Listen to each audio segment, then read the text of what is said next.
ಎಲ್ಲರಿಗೂ ಸ್ವಾಗತ. ಕೆಸೆಟ್ ಮತ್ತು ನೆಟ್ ಪರೀಕ್ಷೆಗಳಿಗೆ ಓದ್ತಿರುವಂತಹ ಎಲ್ಲ ಅಭ್ಯರ್ಥಿಗಳು 2026 ಜೂನ್ನಲ್ಲಿ ಏನು ನೆಟ್ ಎಕ್ಸಾಮ್ ಇದೆ, ಸೊ ಎಲ್ಲರೂ ಕೂಡ ಆದಷ್ಟು ಅಪ್ಲೈ ಮಾಡ್ರಿ. ಯಾಕಂತಂದ್ರೆ ಅಪ್ಲೈ ಮಾಡೋದ್ರಿಂದ ಅಟ್ಲೀಸ್ಟ್ ನಾವೀಗ ಫಸ್ಟ್ ಸ್ಟಡಿ ಸ್ಟಾರ್ಟ್ ಮಾಡಿದ್ದೀವಿ ಅಂತ ಅನ್ಕೊಂಡ್ರು ಕೂಡ ನಮಗೆ ಒಂದು ರೀತಿ ಪ್ರಾಕ್ಟೀಸ್ ಆದ್ರೂ ಆಗತ್ತೆ. ಸೊ ಆ ಪ್ರಾಕ್ಟೀಸ್ ಆಯಿತು ಅಂತಂದ್ರೆ ನೆಕ್ಸ್ಟ್ ಎಕ್ಸಾಮ್ದಲ್ಲಿ ನಮಗೆ ಕ್ಲಿಯರ್ ಮಾಡ್ಕೊಳ್ಳಿಕ್ಕೆ ಇನ್ನಷ್ಟು ಅನುಕೂಲ ಆಗತ್ತೆ. ಇದು ಯಾರಿಗೆ ಅಂತಂದ್ರೆ ಈಗ ತಾನೇ ಫ್ರೆಷರ್ಸ್ ಇರ್ತಾರೆ ಅಥವಾ ಈಗ ಸ್ಟಡಿ ಸ್ಟಾರ್ಟ್ ಮಾಡಿರ್ತಾರಲ್ಲ ಅಂತವ್ರು ಮಾಡಬಹುದು. ಇನ್ನ ಕೆಲವೊಬ್ರು ಈಗಾಗಲೇ ಚೆನ್ನಾಗಿ ಸ್ಟಡಿ ಮಾಡಿರ್ತಾರೆ, ಓಕೆನಾ. ಸೊ ಅವರು ಕೂಡ ಈ ಸಲ ಕ್ಲಿಯರ್ ಆಗಿ ಮಾಡ್ಕೊಳ್ಬಹುದು. ಸೊ ಅದು ಕೂಡ ಅವಕಾಶ ಇರುತ್ತೆ. ಬಟ್ ಆದ್ರೂ ಕೂಡ 1 ಮಂತ್ ಅಲ್ಲಿ ನಾವು ಅಷ್ಟೆಲ್ಲ ಸಿಲೆಬಸ್ ಕವರ್ ಮಾಡಿಕೊಂಡು ನಾವು ಓದ್ತೀವಿ ಅನ್ನೋದು ವೆರಿ ಡಿಫಿಕಲ್ಟ್ನೇ ಹೌದು. ಆದ್ರೆ ಪ್ರತಿ ವರ್ಷನೂ ಕೂಡ 2 ಸಲ ನೆಟ್ ಎಕ್ಸಾಮ್ ಇದ್ರು ಕಂಡಕ್ಟ್ ಮಾಡ್ತಾರೆ. ಸೊ ಅದಕ್ಕೇನು ಭಯಪಡೋ ಅವಶ್ಯಕತೆ ಇಲ್ಲ. ಆದ್ರೆ ನಮ್ಮ ಕರ್ನಾಟಕ ಏನು ಸ್ಟೂಡೆಂಟ್ಸ್ ಪಾಸ್ ಆಗೋ ರೇಷಿಯೋ ಸ್ವಲ್ಪ ಕಡಿಮೆ ಇದೆ.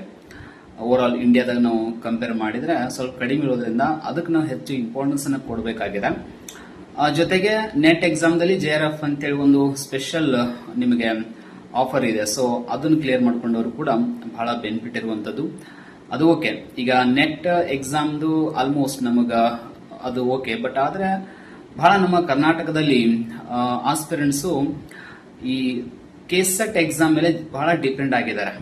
ಕಾರಣ ಇಷ್ಟೇ, ಕೆಸೆಟ್ ಎಕ್ಸಾಮ್ ಕನ್ನಡದಲ್ಲಿ ಇರೋದ್ರಿಂದ ಕೆಲವು ಸಬ್ಜೆಕ್ಟ್ಗಳು ಓಕೆನಾ ಕನ್ನಡದಲ್ಲಿ ಇರೋದ್ರಿಂದ ಬಹಳ ಜನಕ್ಕೆ ಕನ್ನಡ ಸ್ವಲ್ಪ ಈಸಿ ಅನಿಸುತ್ತೆ ಅಂತ ತಿಳ್ಕೊಂಡು ಅವರೆಲ್ಲ ಕನ್ನಡ ಮೀಡಿಯಂದಲ್ಲೇ ಸ್ಟಡಿ ಮಾಡಿದವರು ಇರ್ತಾರಲ್ಲ, ಸೊ ಅಂತವ್ರಿಗೂ ಕೂಡ ಅನುಕೂಲ ಆಗುತ್ತೆ ತಿಳ್ಕೊಂಡು ಬಹಳ ಜನ ಕೆಸೆಟ್ ಸಲುವಾಗಿ ಓದ್ತಿರ್ತಾರೆ. ಸೊ ನೀವು ಕೂಡ ಅಪ್ಲೈ ಮಾಡ್ರಿ. ಯಾಕಂದ್ರೆ ಇನ್ನೂ ಕೂಡ ನೋಟಿಫಿಕೇಶನ್ ಆಗಿಲ್ಲ. ಸೊ ಆದ್ಮೇಲೆ ಅಪ್ಲೈ ಮಾಡ್ರಿ. ಆದ್ರೆ ಎರಡು ಆಲ್ಮೋಸ್ಟ್ ಟ್ರೈ ಮಾಡ್ತಾ ಇರಿ. ಒಂದು ಎಕ್ಸ್ಪೀರಿಯನ್ಸ್ ಆಗತ್ತೆ. ಯಾಕಂದ್ರೆ ಯಾವುದೇ ಎಕ್ಸಾಮ್ ಆಗಿರ್ಲಿ ನಾವು ಫಸ್ಟ್ ಟೈಮೇ ಕ್ಲಿಯರ್ ಮಾಡ್ಕೊಳ್ತೀವ ಅನ್ನೋಕ್ಕಿಂತ ಹೆಚ್ಚಾಗಿ ಅದಕ್ಕೆ 1 ಅಥವಾ 2, 3 ಸರ್ತಿ ನಾವು ಸ್ವಲ್ಪ ರಿಪೀಟ್ ಆಗಿ ಟ್ರೈ ಮಾಡಿದ್ರೆ ಅದು ನಮಗೆ ರೂಢಿ ಆಗ್ಬಿಡತ್ತೆ. ಯಾವಾಗ ರೂಢಿ ಆಗುತ್ತೋ ಅವಾಗ ಅದು ಈಸಿ ಆಗ್ಲಿಕ್ಕೆ ಸ್ಟಾರ್ಟ್ ಆಗತ್ತೆ. ಸೊ ಈ ಕಾರಣದಿಂದ ಕೆಸೆಟ್ ಮತ್ತು ನೆಟ್ ಎಕ್ಸಾಮ್ಸ್ ಗಳನ್ನ ಪ್ರತಿ ವರ್ಷನೂ ಕೂಡ ಮಿಸ್ ಮಾಡ್ಲಿಕ್ಕೆ ಹೋಗಬೇಡಿ. ಅದು ನೆಟ್ ಎಕ್ಸಾಮ್ ಇರ್ಲಿ, ಏನ್ ತೊಂದರೆ ಇಲ್ಲ. 2 ಸಲ ಇರುತ್ತೆ, 2 ಸಲನು ಬರೀರಿ. ಕ್ಲಿಕ್ ಆದ್ರೆ ಕ್ಲಿಕ್ ಆಗೇ ಬಿಡುತ್ತೆ. ಇಲ್ಲ ಅಂದ್ರೂ ಕೂಡ ನೆಕ್ಸ್ಟ್ ಚಾನ್ಸ್ ಅಲ್ಲಿ ನಾವು ಕ್ಲಿಯರ್ ಮಾಡ್ಕೊಳ್ಬಹುದು. ಇನ್ನೂ ಒಂದು ವಿಚಾರಕ್ಕೆ ಬಂದ್ಬಿಟ್ರೆ, ಕೆಸೆಟ್ ನೆಟ್ ಎಕ್ಸಾಮ್ ಯಾಕೆ ಇಂಪಾರ್ಟೆಂಟ್ ಆಗ್ತಾ ಇದೆ ಈಗ ಅನ್ನೋದು ಬಹಳ ವಿಶೇಷವಾಗಿ ಗಮನಿಸಬೇಕು. ಕೆಸೆಟ್, ನೆಟ್ ಅಥವಾ PhD ಈ 3ರಲ್ಲಿ ಯಾವ್ದಾದ್ರು ಒಂದನ್ನ ನಾವು ಕ್ಲಿಯರ್ ಮಾಡ್ಕೊಳ್ಬೇಕಾಗತ್ತೆ.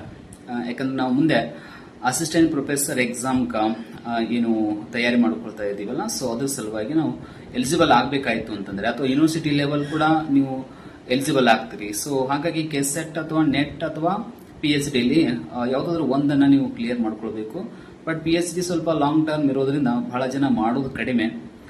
ಆದ್ರೆ ಬೆಸ್ಟ್ ವೇ ಅಂದ್ರೆ ಕೆಸೆಟ್ ಮತ್ತು ನೆಟ್ ಎಕ್ಸಾಮ್ ಅಲ್ಲಿ ಯಾವ್ದಾದ್ರು ಒಂದನ್ನ ಕ್ಲಿಯರ್ ಮಾಡ್ಕೊಂಡ್ರೆ ಬಹಳ ಅನುಕೂಲ ಆಗತ್ತೆ. ಯಾಕಂತಂದ್ರ ಪ್ರೆಸೆಂಟ್ ಸಿಚುವೇಶನ್ ಸ್ವಲ್ಪ ಗಮನಿಸ್ರಿ. ಗೌರ್ಮೆಂಟ್ ನೀವು ಒಂದು ವೇಳೆ ಕೆಸೆಟ್ ನೆಟ್ ಎಕ್ಸಾಮ್ ಅನ್ನ ಬರೆಯುವ ಉದ್ದೇಶ ಅಂದ್ರೆ ಆಕ್ಚುಲಿ ಪ್ರೊಫೆಸರ್ ಆಗಬೇಕು ಅಥವಾ ಅಸಿಸ್ಟೆಂಟ್ ಪ್ರೊಫೆಸರ್ ಆಗುವಂತದ್ದು ಡಿಗ್ರಿಗೆ ಮತ್ತು ಯೂನಿವರ್ಸಿಟಿಗೆ ಕೂಡ ಆಗುವಂತ ಒಂದು ಉದ್ದೇಶನ ಆಗಿರುತ್ತೆ ಆಲ್ಮೋಸ್ಟ್. ಹಾಗಿದ್ಮೇಲೆ ಕೆಸೆಟ್ ಮತ್ತು ನೆಟ್ ಪರೀಕ್ಷೆಗಳನ್ನ ಕ್ಲಿಯರ್ ಮಾಡಿಕೊಂಡ್ರೆ ಇನ್ನೂ ಒಂದು ಅವಕಾಶ ಇದೆಯಲ್ಲ ನಮಗೆ.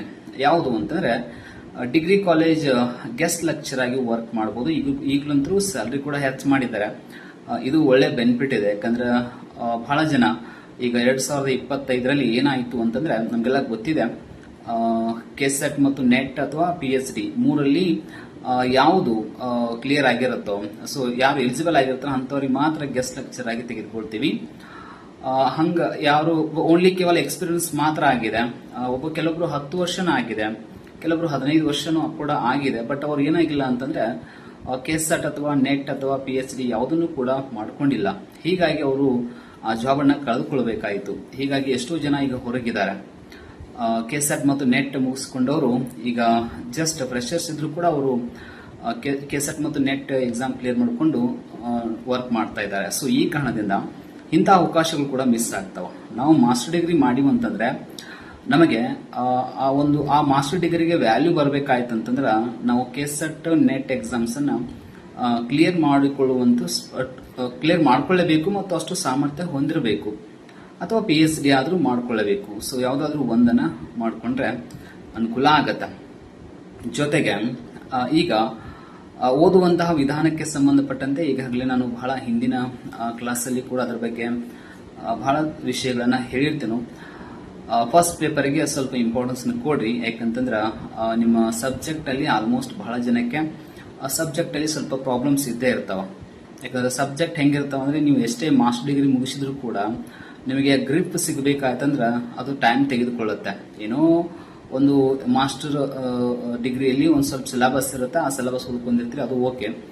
ಬಟ್ ಇಲ್ಲಿ ಹಂಗಿರಂಗಿಲ್ಲ. ಅಲ್ಲಿ ಎಲ್ಲ ಥೆರಾಟಿಕಲ್ ಆಗಿ ನೀವು ಬರೆದಿರ್ತೀರಿ ಮಾಸ್ಟರ್ ಡಿಗ್ರಿಯಲ್ಲಿ, ಆದ್ರೆ ಇಲ್ಲಿ ಹಂಗಿರಂಗಿಲ್ಲ.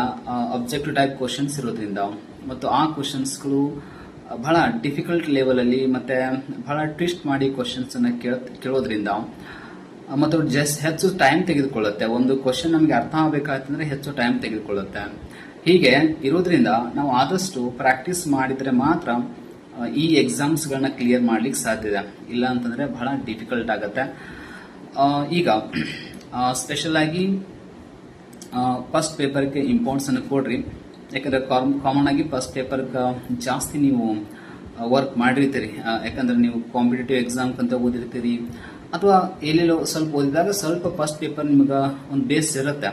ಆದ್ರೆ ಅದರೊಳಗೆ ಕೆಲವೊಂದು ಸ್ಪೆಸಿಫಿಕ್ ಟಾಪಿಕ್ಸ್ ಅನ್ನ ಚೆನ್ನಾಗಿ ಪ್ರಾಕ್ಟೀಸ್ ಮಾಡಿದ್ರೆ ನೀವು ಫಸ್ಟ್ ಪೇಪರ್ ಅಲ್ಲಿ ಒಳ್ಳೆ ಸ್ಕೋರ್ ಮಾಡ್ಕೊಳ್ಬಹುದು. ಇನ್ನು ಸೆಕೆಂಡ್ ಪೇಪರ್ ಅಂತೂ ನಿಮ್ದೇ ಇರುತ್ತೆ.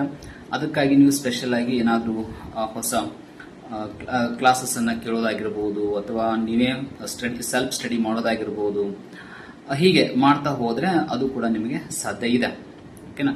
ಸೊ ಇದು ಕೆಸೆಟ್ ಮತ್ತು ನೆಟ್ ಎಕ್ಸಾಮ್ಸ್ ಗಳನ್ನ ನಾವು ಯಾಕೆ ಬರಲೇಬೇಕು, ಅನಿವಾರ್ಯತೆ ಇದೆ ಅಂತಂದ್ರೆ ಮಾಸ್ಟರ್ ಡಿಗ್ರಿ ಮುಗಿಸು ಅಂದ್ರೆ ಕೆಸೆಟ್ ನೆಟ್ ಎಕ್ಸಾಮ್ ಕಂಪಲ್ಸರಿ ನಾವು ಪಾಸ್ ಆಗ್ಲೇಬೇಕಾಗತ್ತ. ಇಲ್ಲ ಅಂತಂದ್ರೆ ಅದಕ್ಕೆ ವ್ಯಾಲ್ಯೂ ಇರಂಗಿಲ್ಲ ಅನ್ನೋದು ಗೊತ್ತಿರಲಿ.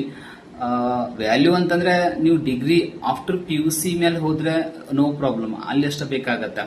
ಆದ್ರೆ PUC ಏನು ಡಿಗ್ರಿಗಿಂತ ಕೆಳಗಡೆ PUCಗೆ ಬೇಕಾದ್ರೂ ಕೂಡ PU ಲೆಕ್ಚರ್ ಆಗ್ಬೇಕಾಯ್ತು ಅಂದ್ರೆ ನಿಮಗೆ PhD ಅಥವಾ ಕೆಸೆಟ್ ನೆಟ್ ಎಕ್ಸಾಮ್ ಏನು ಅವಶ್ಯಕತೆ ಇಲ್ಲ. ಓನ್ಲಿ B.Ed ಆಗಿರಬೇಕು ಪ್ಲಸ್ ಮಾಸ್ಟರ್ ಡಿಗ್ರಿ ಆಗಿರಬೇಕು. ಅಂತವ್ರಿಗೆ PU ಲೆಕ್ಚರ್ ಆಗ್ಲಿಕ್ಕೆ ಎಲಿಜಿಬಲ್ ಇರ್ತೀರಿ. ಇನ್ನು ಅದಕ್ಕಿಂತ ಕೆಳಗೆ ಬಂದ್ರೆ ಹೈಸ್ಕೂಲ್ ಆಗಿರ್ಬೋದು, ಹೀಗೆ ನಾವು ಕರಿತೀವಲ್ಲ, ಅವೆಲ್ಲ ಪ್ರೋಸೆಸ್ ಬೇರೆ. ಅಲ್ಲಿ ನಿಮಗೆ MA ನೀಡ್ ಇರಂಗಿಲ್ಲ ಅಥವಾ ಮಾಸ್ಟರ್ ಡಿಗ್ರಿ ನೀಡ್ ಇರೋದಿಲ್ಲ. ಸೊ ಅಲ್ಲಿ ನೀವು ಅದನ್ನ B.Ed ಮೇಲೆ ಕೂಡ ನೀವು ಕ್ವಾಲಿಫೈ ಆಗಿದ್ರೆ ಓಕೆ. ಬಟ್ ನಮ್ದೀಗ ಹೈಯರ್ ಎಜುಕೇಶನ್ ಸಂಬಂಧಪಟ್ಟಂಗೆ ನಾವು ಸ್ಟಡಿ ಮಾಡ್ತಾ ಇರೋದ್ರಿಂದ ನಾವು ಇಂಪಾರ್ಟೆನ್ಸ್ ಅನ್ನ ಅದಕ್ಕೆ ಕೊಡಬೇಕಾಗಿದೆ. ಯಾಕಂದ್ರೆ ಬಹಳ ಜನ ನನಗೆ ತಿಳಿದ ಮಟ್ಟಿಗೆ ಆಕ್ಚುಲಿ ನಮ್ಮ ಕ್ಲಾಸಸ್ ಅಲ್ಲಿ ನಮ್ದು ಎಕನಾಮಿಕ್ಸ್ ಸಬ್ಜೆಕ್ಟ್ ಏನು ನಾವು ಕ್ಲಾಸಸ್ ಅನ್ನ ತೆಗೆದುಕೊಳ್ಳಕತ್ತೀವಲ್ಲ, ಮೇ ಬಿ ನಮ್ಮ ಒಂದು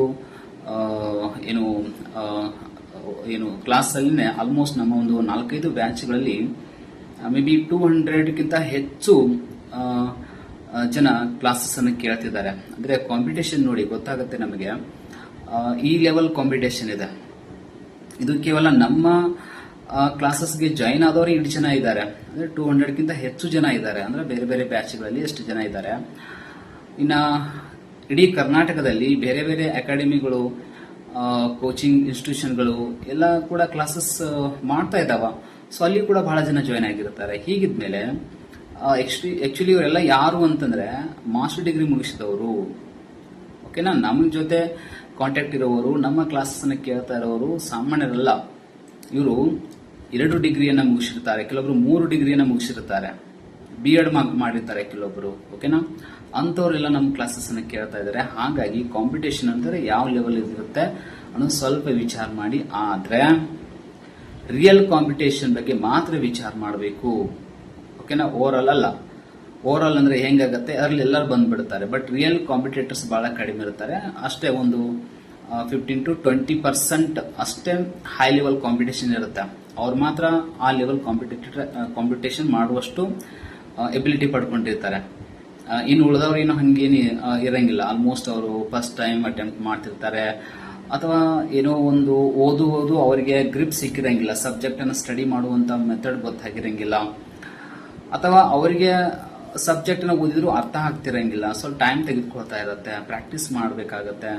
ಕೆಲವೊಬ್ರು ನೆಗ್ಲಿಸೆನ್ಸಿ ಮಾಡ್ತಿರ್ತಾರೆ, ಮಾಸ್ಟರ್ ಡಿಗ್ರಿ ಮುಗಿಸಿರ್ತಾರೆ ಆದ್ರೆ ಹೆಚ್ಚು ಅದಕ್ಕೆ ಗಮನ ಕೊಡ್ತಿರಂಗಿಲ್ಲ. ಅದು ತಕ್ಕ ಹಾಗೆ ಪ್ರಾಕ್ಟೀಸ್ ಮಾಡ್ತಿರಂಗಿಲ್ಲ. ಸೊ ಹೀಗಿದ್ದಾಗ ಮತ್ತೆ ಎಕ್ಸಾಮ್ ಟೈಮಲ್ಲಿ ಅವರು ಕೆಲವೊಂದು ಮಿಸ್ಟೇಕ್ಸ್ಗಳನ್ನ ಮಾಡ್ತಿರ್ತಾರೆ. ಸೊ ಅವೆಲ್ಲ ಅವರಿಗೆ ಐಡಿಯಾ ಇರೋದಿಲ್ಲ, ಹೆಂಗೆ ಓದಬೇಕು, ಯಾವ ಟೈಮ್ದಾಗ ಓದಬೇಕು, ಏನು ಇಂಥವೆಲ್ಲ ಗೊತ್ತಿರಂಗಿಲ್ಲ. ಅವರೆಲ್ಲ ಅಪ್ಲೈ ಮಾಡಿರ್ತಾರೆ ಎಕ್ಸಾಮ್ಕ, ಬಟ್ ಅವರಿಂದ ಯಾವುದೇ ಎಫೆಕ್ಟ್ ನಿಮ್ಗೆ ಆಗೋದಿಲ್ಲ. ಅಂದ್ರೆ ನೀವು ರಿಯಲ್ ಆಗಿ ಕಾಂಪಿಟೇಷನ್ ಮಾಡೋರಾಗಿದ್ರೆ ಅಂದ್ರೆ ಇಟ್ ಮೀನ್ಸ್ ಏನು, ನಾನೇ ಅಬ್ಸರ್ವ್ ಮಾಡ್ತಾ ಇರ್ತೇನೆ ನಮ್ಮ ಕ್ಲಾಸಸ್ಗೆ ಜಾಯಿನ್ ಆದವರು. ನಾನು ಅಬ್ಸರ್ವ್ ಮಾಡ್ತಿರ್ತೇನೆ ಹೆಂಗಿದ್ರೆ ಬೇರೆ ಬೇರೆ ಬ್ಯಾಚ್ಗಳಲ್ಲಿ, ಅಂದ್ರೆ ಈಗ ಕೆಸೆಟ್ ಮತ್ತು ನೆಟ್ ಎಕ್ಸಾಮ್ ಇರುವಂತಹ ಬ್ಯಾಚ್ಗಳಲ್ಲಿ ಕೂಡ ಹಂಗೆ ಇದ್ದಾರೆ. ಆಮೇಲೆ PU ಲೆಕ್ಚರ್ ರಿಕ್ರೂಟ್ಮೆಂಟ್ಗೆ ಸಂಬಂಧಪಟ್ಟಂಗೆ ಕೂಡ ಜಾಯಿನ್ ಆದವರು. ಆಕ್ಚುಲಿ ಅವ್ರು ಜಾಯಿನ್ ಆದದ್ದು ಐ ಥಿಂಕ್ ಒನ್ ಇಯರ್ ಆಗಿ ಹೋಯ್ತು, ಒಂದೂವರೆ ವರ್ಷ ಆಯ್ತು, ಈಗ 1.5 years ಮುಗೀತು ಈಗ. ಆಕ್ಚುಲಿ ಅವ್ರದ್ದು ಅವಾಗಲೇ ಜಾಯಿನ್ ಆಗಿದ್ದಾರೆ. ಬಟ್ ಆದ್ರೂ ಕೂಡ ಅವ್ರ ಅಟಿಟ್ಯೂಡ್ ಅಥವಾ ಅವ್ರ ವಿಚಾರಗಳು ಹೆಂಗಿರ್ತವೆ ಅಂತ, ಎಲ್ಲರೂ ಅಂತಲ್ಲ, ಕೆಲವೊಬ್ರು ಇದ್ದಾರೆ ಹೇಗಿರ್ತಾರೆ ಅಂತಂದ್ರೆ, ಅವರು ಡೈಲಿ ಕ್ಲಾಸಸ್ ಅನ್ನ ಕೇಳಂಗಿಲ್ಲ. ಓಕೆನಾ, ಜಾಯಿನ್ ಆಗಿರ್ತಾರೆ, ಅವ್ರಿಗೆ ಯಾವಾಗ ನೆನಪಾಗುತ್ತೋ ಅವಾಗ ಮಾತ್ರ ಕ್ಲಾಸಸ್ ಅನ್ನ ಕೇಳ್ತಿರ್ತಾರೆ. ಆಕ್ಚುಲಿ ಹಂಗೆ ನೋಡಿದ್ರೆ ಸ್ಟಡಿ ಅಂತಂದ್ರೆ ಡೈಲಿ ನೀವು ಕ್ಲಾಸಸ್ ಅನ್ನ ಕೇಳಬೇಕಾಗತ್ತ. ನೀವು ಜಾಯಿನ್ ಆದ್ರೆ ಸೊ ಅದಕ್ಕೆ ತಕ್ಕಂಗೆ ವರ್ಕ್ ಮಾಡಬೇಕಲ್ಲ. ಸೊ ಅದ್ರಿಂದಾಗ ಮಾತ್ರ ಬೆನಿಫಿಟ್ ಆಗುತ್ತೆ ಹೊರತು ಸುಮ್ಮನೆ ನೀವು ಯಾವಾಗಾದ್ರೂ ಅಷ್ಟೇ ಕ್ಲಾಸ್ ಅನ್ನು ನೋಡೋದು, ಯಾವಾಗೋ ಒಂದ್ಸಲ ಅದ್ರ ಸಲುವಾಗಿ ವಿಚಾರ ಮಾಡೋದು, ಅಥವಾ ಏನೋ ಒಂದು ವಿಡಿಯೋದನ್ನ ಯಾವುದೋ ಒಂದು ಮೋಟಿವೇಶನಲ್ ವಿಡಿಯೋ ನೋಡಿದ ನಂತರ ಓದಬೇಕು ಅಂತ ಅನ್ಕೊಂಡು ಬರೋರು. ಸೊ ಇದೆಲ್ಲ ಆಕ್ಚುಲಿ ನೀವು ಕಾಂಪಿಟೇಷನ್ ಮಾಡ್ಲಿಕ್ಕೆ ಆಗಂಗಿಲ್ಲ. ಓಕೆನಾ, ಹೆಂಗಿರಬೇಕು ಅಂದ್ರೆ ಕಾಂಪಿಟೇಷನ್, ಸೊ ನೀವು ಓದುವಂತಹ ವಿಧಾನವನ್ನ ಬದಲಿಸ್ಕೊಳ್ಳಬೇಕು. ಯಾಕಂದ್ರೆ ಎಲ್ಲೋ ಇರುವಂತದ್ದು ಅಂದ್ರೆ ಇನ್ನೇ ಯಾವಾಗ ಕಾಲ್ ಆಗುತ್ತೋ ಏನು ಅಂತ ಹೇಳಿ ಅದ್ರ ಬಗ್ಗೆ ವಿಚಾರ ಮಾಡೋಕ್ಕಿಂತ ಹೆಚ್ಚಾಗಿ ನಾವು ಓದಿ ತಯಾರಾಗೋದು ಕೂಡ ಮ್ಯಾಟರ್ ಇದೆ. ಓಕೆ, ಅದು ಕೂಡ ಬಹಳ ಇಂಪಾರ್ಟೆಂಟ್ ಇದೆ. ಅದಕ್ಕಾಗಿ ಹೆಚ್ಚು ಪ್ರಯತ್ನ ಮಾಡೋದ್ರಿಂದ ಏನು ಲಾಸ್ ಆಗಂಗಿಲ್ಲ. ಓಕೆನಾ, ಸೊ ಆ ಲಾಸ್ ಅನ್ನ ಅಂದ್ರೆ ಆ ಒಂದು ನಷ್ಟ ಆಗ್ತದೆ ಅಂತ ತಿಳ್ಕೊಂಡು ನೀವು ಭಯ ಪಡಬಾರ್ದು.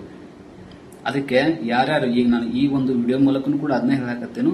ಸೊ ಯಾರ್ಯಾರು ನಮ್ಮ ಕ್ಲಾಸಸ್ಗೆ ಜಾಯಿನ್ ಆಗಿದ್ರಲ್ಲ, ಸ್ಪೆಷಲ್ ಆಗಿ ಎಕನಾಮಿಕ್ಸ್ ಸಬ್ಜೆಕ್ಟ್ ಸಂಬಂಧಪಟ್ಟಂಗೆ, ನೀವು ಆದಷ್ಟು ಏನ್ ಮಾಡಬೇಕು ಅಂತಂದ್ರೆ ಕ್ಲಾಸಸ್ ಅನ್ನ ಏನ್ ಮಾಡ್ರಿ, ರಿಪೀಟ್ ಆಗಿ ಕ್ಲಾಸಸ್ ಅನ್ನ ಕೇಳ್ರಿ. ಯಾಕಂದ್ರೆ ಎಲ್ಲನೂ ಕೂಡ ಟೆಲಿಗ್ರಾಮ್ ಅಲ್ಲಿ ಕ್ಲಾಸಸ್ ಅವೈಲೇಬಲ್ ಇರೋದ್ರಿಂದ ಈಗಾಗಲೇ ನಾವು ಅಪ್ಲೋಡ್ ಮಾಡಿ ಬಿಟ್ಟಿದೀವಿ. ಅದ್ರೊಳಗಡೆ ನಿಮಗೆ ಟೆಸ್ಟ್ ಅಂತ ಇರ್ತದೆ, ಆಮೇಲೆ ಪ್ರಾಕ್ಟೀಸ್ ಕ್ವಶನ್ಸ್ ಇರ್ತವೆ, PDF ನೋಟ್ಸ್ ಕೂಡ ಇರುತ್ತೆ.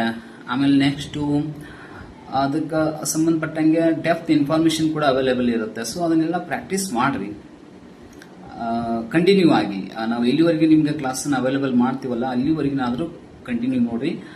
ಇನ್ನೂ ಒಂದು ವಿಚಾರ ಅಂತಂದ್ರೆ ಕೆಸೆಟ್ ಮತ್ತು ನೆಟ್ ಎಕ್ಸಾಮ್ ಅಂತೇಳಿ ಯಾರು ಜಾಯಿನ್ ಆಗಿದ್ರಲ್ಲ ಅವ್ರಿಗೆ ಏನ್ ಹೇಳಬೇಕು ಅಂತಂದ್ರೆ, ನೀವು ಓನ್ಲಿ ಕೆಸೆಟ್ ಮತ್ತು ನೆಟ್ ಎಕ್ಸಾಮ್ ಪಾಸ್ ಆಗ್ತೀನಂತ ಓದಕ್ ಹೋಗಬೇಡಿ. ಓಕೆನಾ, ಅದು ಪಾಸ್ ಆಗೋದಷ್ಟ ಅಲ್ಲ, ಅದ್ರ ಮುಂದ್ಗಡೆ ನೆಕ್ಸ್ಟ್ ಬರುವಂತಹ ಎಕ್ಸಾಮ್ ಅನ್ನು ಕೂಡ ಕ್ಲಿಯರ್ ಮಾಡ್ಕೊಳ್ಬೇಕು ಅನ್ನೋ ನಿಟ್ಟಿನಲ್ಲಿ ಓದ್ರಿ. ನಾನು ಅದೇ ಹೇಳ್ತಾ ಇರೋದನ್ನು, ಬಹಳ ಅಭ್ಯರ್ಥಿಗಳು ಪರ್ಸನಲ್ ಆಗಿ ಕಾಂಟ್ಯಾಕ್ಟ್ ಮಾಡಿದ್ರು ಕೂಡ ಅದನ್ನೇ ಹೇಳ್ತಾ ಇರ್ತಾನೆ. ಏನಂತಂದ್ರೆ ಬಹಳ ಜನ ಹೆಂಗಿರ್ತಾರೆ, ಕೆಸೆಟ್ ಪಾಸ್ ಆಗೋದು, ನೆಟ್ ಪಾಸ್ ಆಗೋದು ಕೆಲವೊಂದು ಬೈ ಲಕ್ ಅಂತ ಅಂದಿರ್ತಾರೆ ನೋಡಿ. ಇದನ್ನು ಆಕ್ಚುಲಿ ನಾವು ಒಂದು ಯಾವುದೋ ಒಂದು ವಿಡಿಯೋದಲ್ಲಿ ಇದ್ರ ಬಗ್ಗೆ ವಿಷಯವನ್ನ ಚರ್ಚೆ ಮಾಡಿದ್ದೆ ನಾನು. ಅದು ಹೇಗೆ ಹೇಳ್ತಾರಂತಂದ್ರೆ, ಫಸ್ಟ್ ಪೇಪರ್ ಅನ್ನ ಓದ್ಕೊಂಡಿರ್ತಾರೆ, ಫಸ್ಟ್ ಪೇಪರ್ ಅಲ್ಲಿ ಹೆಚ್ಚು ಮಾರ್ಕ್ಸ್ ಬಂದ್ಬಿಟ್ಟಿರುತ್ತೆ, ಸೆಕೆಂಡ್ ಪೇಪರ್ ಅಲ್ಲಿ ಕಡಿಮೆ ಮಾರ್ಕ್ಸ್ ಬಂದ್ರೂ ಕೂಡ ಸ್ವಲ್ಪ ಅದು ಕವರ್ ಆಗಿ ಪಾಸ್ ಆಗ್ಬಿಟ್ಟಿರುತ್ತೆ. ಅವಾಗ ಅವರಿಗೆ ಒಂದು ಏನು ಧೈರ್ಯ, ಎಸ್ ನಾನು ನೆಟ್ ಎಕ್ಸಾಮ್ ಕ್ಲಿಯರ್ ಮಾಡ್ಕೊಂಡಿನಿ ಅಥವಾ ಕೆಸೆಟ್ ಎಕ್ಸಾಮ್ ಕ್ಲಿಯರ್ ಮಾಡ್ಕೊಂಡಿನಿ, ಹಾಗಾಗಿ ನಾನು ನೆಕ್ಸ್ಟ್ ಎಕ್ಸಾಮ್ ಬರೀಬಹುದು ಅಂತ ತಿಳ್ಕೊಂಡು ಅನ್ಕೊಂಡು ಕುಂತಿರ್ತಾರೆ ಅಷ್ಟೇ. ಬಟ್ ರಿಯಾಲಿಟಿ ಒಳಗಡೆ ಹಂಗಿರಂಗಿಲ್ಲ. ಅದು ನಿಮ್ಗೆ ಫಸ್ಟ್ ಪೇಪರ್ ಮ್ಯಾಟರ್ ಆಗಂಗಿಲ್ಲ, ಮುಂದೆ ನಿಮ್ಮ ಏನು ಅಪಾಯಿಂಟ್ಮೆಂಟ್ ಇರುವಂತ ಎಕ್ಸಾಮ್ಗೆ ಅದು ಮ್ಯಾಟರ್ ಆಗಂಗಿಲ್ಲ. ನಿಮ್ಮ ಸಬ್ಜೆಕ್ಟ್ ನಾಲೆಜ್ ಮ್ಯಾಟರ್ ಆಗತ್ತ. ಹಾಗಾಗಿ ನೀವು ಈಗ ನಾವು ಎಕನಾಮಿಕ್ಸ್ ಸಬ್ಜೆಕ್ಟ್ ಬಗ್ಗೆ ಹೇಳಕತ್ತೇನೋ ಅದು ಓಕೆ, ಬಟ್ ಇದನ್ನ ಹೊರತುಪಡಿಸಿದ್ರೆ ನೀವು ಈ ಬೇರೆ ಸಬ್ಜೆಕ್ಟ್ಗಳು ಇದ್ದವರು ಕೂಡ, ಮಾಸ್ಟರ್ ಡಿಗ್ರಿ ಮುಗಿಸಿದವರು ಕೂಡ, ಆಕ್ಚುಲಿ ನಾನು ಎಕನಾಮಿಕ್ಸ್ ಸಬ್ಜೆಕ್ಟ್ ಸಂಬಂಧಪಟ್ಟಂಗೆ ಕ್ಲಾಸಸ್ ಅನ್ನ ಕೊಡ್ತಾ ಇರುವಂತದ್ದು ಅದು ಓಕೆ. ಆದ್ರೆ ನನಗೆ ಬಹಳ ಜನ ಕಾಂಟ್ಯಾಕ್ಟ್ ಕೂಡ ಯಾರು ಮಾಡ್ತಾರೆ ಅಂದ್ರೆ ಬೇರೆ ಬೇರೆ ಸಬ್ಜೆಕ್ಟ್ ಕೂಡ ಮಾಡಿ ಕೇಳ್ತಿರ್ತಾರೆ. ಪೊಲಿಟಿಕಲ್ ಸೈನ್ಸ್ ಆಗಿರ್ಬೋದು, ಇಂಗ್ಲಿಷ್ ಆಗಿರ್ಬೋದು, ಕಾಮರ್ಸ್ ದವರು ಆಗಿರ್ಬೋದು, ಅಥವಾ ಬೇರೆ ಬೇರೆಲ್ಲ ಕಾಲ್ ಮಾಡಿ ಕೇಳ್ತಿರ್ತಾರೆ, ನಿಮಗೆ ನಿಮ್ಮಂತ ಕ್ಲಾಸಸ್ಗಳು ನಮ್ಮ ಸಬ್ಜೆಕ್ಟ್ ಸಂಬಂಧಪಟ್ಟಂಗೆ ಅವೈಲೇಬಲ್ ಅದಾವ ಅಂತ ಕೇಳ್ತಿರ್ತಾರೆ. ಸೊ ಅವರಿಗೆ ನಾವು ಇಲ್ಲ ಅಂತಾನೆ ಹೇಳ್ತೀವಿ. ಯಾಕಂದ್ರೆ ನಮಗೆ ಅಷ್ಟು ಹೀಗೆ ನಮಗೆ ಕ್ಲಾಸ್ ಮಾಡೋರು ಅಷ್ಟು ನಮಗೆ ಗೊತ್ತಿಲ್ಲ. ಸೊ ಹಾಗೆ ನಾವು ಇದ್ರೆ ನಿಮಗೆ ಆಮೇಲೆ ನಾವು ಇನ್ಫಾರ್ಮ್ ಮಾಡ್ತೀವಿ ಅಂತ ಹೇಳಿರ್ತೇನೆ ನಾನು. ಬಹಳ ಜನ ಅಂಥವ್ರು ಕೂಡ ಕಾಂಟ್ಯಾಕ್ಟ್ ಮಾಡಿರ್ತಾರೆ. ಅಂದ್ರೆ ಓದುವಂತಹ ಎಲ್ಲ ವಿಚಾರಗಳು ಅದಾವ. ಸೊ ಬಹಳ ಜನ ಅದ್ರ ಬಗ್ಗೆ ಸ್ಟಡಿ ಮಾಡಕತ್ತಿರ್ತೀರಿ, ಬಟ್ ಇನ್ನಷ್ಟು ಚೆನ್ನಾಗಿ ಸ್ಟಡಿ ಮಾಡ್ರಿ. ಓಕೆನಾ? ಅದು ಕಾಲ್ಫಾರ್ಮ್ ಆಗೋದು ಇರೋದು ಅದ್ರ ಬಗ್ಗೆ ನಾ ಈಗೇನು ಡಿಸ್ಕಷನ್ ಮಾಡಂಗಿಲ್ಲ, ಅದನ್ನ ಸಪರೇಟ್ ಆಗಿ ಬೇರೆ ಒಂದು ವಿಡಿಯೋದಲ್ಲಿ ಹೇಳ್ತೀನಿ ನಾನು. ಈಗ ಓನ್ಲಿ ಏನಪ್ಪಾ ಅಂದ್ರೆ ಕೆಸೆಟ್ ಮತ್ತು ನೆಟ್ ಎಕ್ಸಾಮ್ ಏನು ಸ್ಟಡಿ ಮಾಡಕತ್ತಿರಲ್ಲ, ನೀವು ಮುಂದಿನ ಎಕ್ಸಾಮ್ ಕೂಡ ನಾನು ಇದಕ್ಕಿಂತ ಹೆಚ್ಚಿಗೆ ಓದಬೇಕಾಗತ್ತೆ ಅಂತ ತಿಳ್ಕೊಂಡು ಓದ್ರಿ. ಅವಾಗ ಕೆಸೆಟ್ ಅಲ್ಲ, ನೆಟ್ ಅಲ್ಲ, ಎಲ್ಲಾನು ಕ್ಲಿಯರ್ ಆಗಿಬಿಡ್ತಾವ. ನಾವು ಓದೋದು ಹೆಂಗ್ ಮಾಡ್ತೀವಿ ಅಂತಂದ್ರೆ ಓನ್ಲಿ ಫಸ್ಟ್ ಪೇಪರ್ ಸಾಲ್ವ್ ನೋಡ್ಕೊಂಡು ನಮ್ಮ ಪೇಪರ್ ಸಾಲ್ವ್ ನೋಡಿದ್ರೆ ಆಯ್ತು ಪಾಸ್ ಆಗತ್ತೆ ಅಂತ ತಿಳ್ಕೊಂಡು ನಾವು ಅನ್ಕೊಂಡಿದ್ವಿ. ಮತ್ತೆ ಇನ್ನೊಂದು ವಿಚಾರ, ಕೆಸೆಟ್ ನೆಟ್ ಪಾಸ್ ಆದವರೆಲ್ಲ ಬುದ್ಧಿವಂತರಂತ ನಾನಂತೂ ಯಾವಾಗಲೂ ಹೇಳಕ್ ಬರಂಗಿಲ್ಲ. ಯಾಕಂತಂದ್ರೆ ಅಲ್ಲಿ ಹೆಂಗಿರತ್ತಂತಂದ್ರೆ ಕೆಲವೊಂದ್ಸಲ ಅಂದ್ರೆ ನಮ್ಮ ಸಬ್ಜೆಕ್ಟ್ ಅಲ್ಲಿ ಹೇಳತ್ತೀನಿ, ಅಂದ್ರೆ ಮಾಸ್ಟರ್ ಡಿಗ್ರಿಯಲ್ಲಿ ನಾವು ಏನ್ ಸಬ್ಜೆಕ್ಟ್ ಕಲ್ತಿರ್ತೀವೋ ಅದ್ರ ಬಗ್ಗೆ ಫಸ್ಟ್ ಪೇಪರ್ ಅಲ್ಲಿ ಚೆನ್ನಾಗಿರ್ತಾರೆ, ಸೆಕೆಂಡ್ ಪೇಪರ್ ಅಲ್ಲಿ ವೀಕ್ ಇರ್ತಾರೆ, ಅಂತವ್ರ ಬಗ್ಗೆ ಹೇಳ್ತಾ ಇದನ್ನು. ಸೊ ಅಂತವ್ರು ನೀವು ಓನ್ಲಿ ನೆಗ್ಲೆಕ್ಟ್ ಮಾಡಕ್ ಹೋಗಬೇಡಿ. ಯಾಕಂದ್ರೆ ಕೆಸೆಟ್ ನೆಟ್ ಎಕ್ಸಾಮ್ ಆದ್ಮೇಲೂ ಕೂಡ ಮುಂದೆ ಬರುವಂತ ಅಸಿಸ್ಟೆಂಟ್ ಪ್ರೊಫೆಸರ್ ಎಕ್ಸಾಮ್ ಅನ್ನ ಕ್ಲಿಯರ್ ಮಾಡ್ಕೊಳ್ಬೇಕಂತ ತಿಳ್ಕೊಂಡೆ ಸ್ಟಡಿ ಮಾಡ್ರಿ. ಅದು ನಿಮಗೆ ಲೈಫ್ ಸೆಟಲ್ ಆಗುತ್ತೆ. ಸೊ ಅದಕ್ಕೆ ನಾವು ಇಂಪಾರ್ಟೆನ್ಸ್ ಕೊಡಬೇಕಾಗದ. ಆ ಒಂದು ಥಿಯರಿ, ಆ ಒಂದು ಮೈಂಡ್ ಸೆಟ್ ಇರ್ತಾರೆ, ಮುಗೀತು. ಕೆಸೆಟ್ ನೆಟ್ ಏನು ಬಹಳ ದೊಡ್ಡ ಕೆಲಸ ಅಲ್ಲ, ನಿಮಗೆ ಕ್ಲಿಯರ್ ಮಾಡ್ಕೊಳ್ತೀರಿ. ಓಕೆನಾ? ಸೊ ಇನ್ನು ಅಪಾಯಿಂಟ್ಮೆಂಟ್ ಸಂಬಂಧಪಟ್ಟಂಗೆ ಕರ್ನಾಟಕದಲ್ಲಿ ಏನು ನಡೀತಾ ಇದೆ, ಕರ್ನಾಟಕದಲ್ಲಿ ನಿಜವಾಗ್ಲೂ ಕಾಂಪಿಟೇಟಿವ್ ಎಕ್ಸಾಮ್ ಓದ್ತಿರುವಂತಹ ಬಹಳ ಅಭ್ಯರ್ಥಿಗಳು ನಿಜವಾಗ್ಲೂ ಬಹಳ ದೊಡ್ಡ ಸವಾಲನ್ನ ಎದುರಿಸಬೇಕಾಗಿದೆ. ಅದಂತೂ ಬಹಳ ವಿಷಯ ಇರುವಂಥದ್ದು. ಮತ್ತೆ ಸರ್ಕಾರದ ಒಂದು ನಡೆ ಹೇಗಿದೆ, ನೆಕ್ಸ್ಟ್ ಯಾವಾಗ ಕಾಲ್ಫಾರ್ಮ್ ಆಗತ್ತೆ, ಸೊ ಹೀಗೆ ಅದಕ್ಕೆ ಸಂಬಂಧಪಟ್ಟಂಗೆ ಕೆಲವೊಂದು ಇನ್ಫಾರ್ಮೇಶನ್ಗಳನ್ನ ನಾನು ನೆಕ್ಸ್ಟ್ ಒಂದು ವಿಡಿಯೋದಲ್ಲಿ ಡೀಟೇಲ್ ಆಗಿ ಹೇಳ್ತೇನೆ. ಓಕೆನಾ? ಅಲ್ಲಿವರೆಗೆ ಆದಷ್ಟು ಕ್ಲಾಸಸ್ ಅನ್ನ ಚೆನ್ನಾಗಿ ಕೇಳ್ರಿ. ಮತ್ತೆ ಎಕ್ಸಾಮ್ ಚೆನ್ನಾಗಿ ಪ್ರಿಪರೇಷನ್ ಪ್ರತಿಯೊಬ್ಬರು ಕೂಡ, ಎಲ್ಲಾ ಸಬ್ಜೆಕ್ಟ್ದವರು ಕೂಡ ಚೆನ್ನಾಗಿ ತಯಾರಿಯನ್ನ ಮಾಡ್ಕೊಳ್ರಿ.